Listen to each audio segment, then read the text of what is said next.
Hey guys, today we're going to write the introduction paragraph for the presenting advantage and disadvantage prompt. It's usually like this. What are the advantage and disadvantage of a certain phenomena or certain action? And it's not this type of prompt where it asks us to examine whether something outweighs the another. In this case, we do not have to state our stand. So let's just read the prompt first. In some culture, students are often told they can achieve anything if they try hard enough. What are the advantage and disadvantage of giving children this message? Okay, can you summarize the central theme or idea of this prompt? Write it first for yourself. And I have already summed it out for you. Youngsters are raised in an environment filled with encouragement. We have three goals to aim for. In any successful introduction paragraph, we need to paraphrase, stating our stance, and creating the transition here. And let's just start writing now using the first sentence structure. The phenomena that, or whether to do something, is a frequent topic of discussion. The phenomena that youngsters are often raised in a psychologically enabling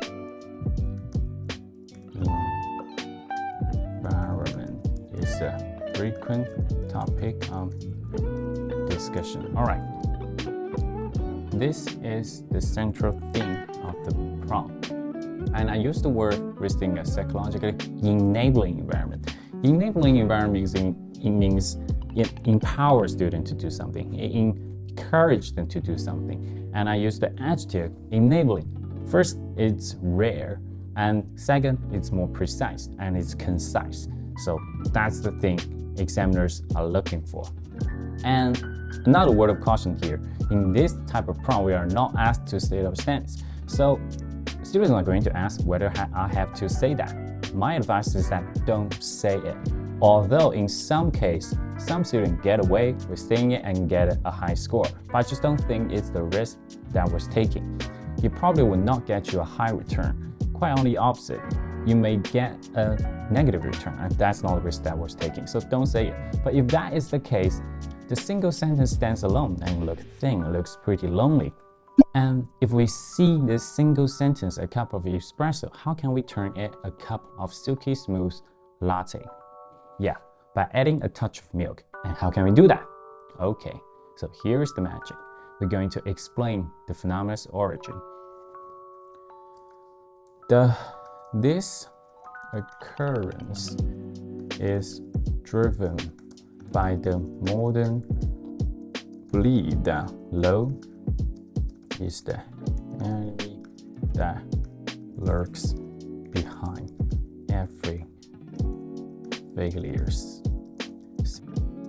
Empower our next generation. All right, here I've successfully explained the origin of why are we doing this.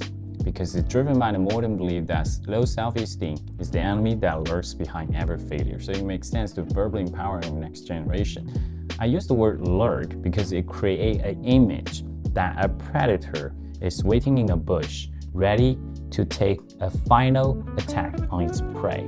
So it's a figure of speech. It creates an image, and it's the element of style that few students even aware of, and no teacher has ever talked about.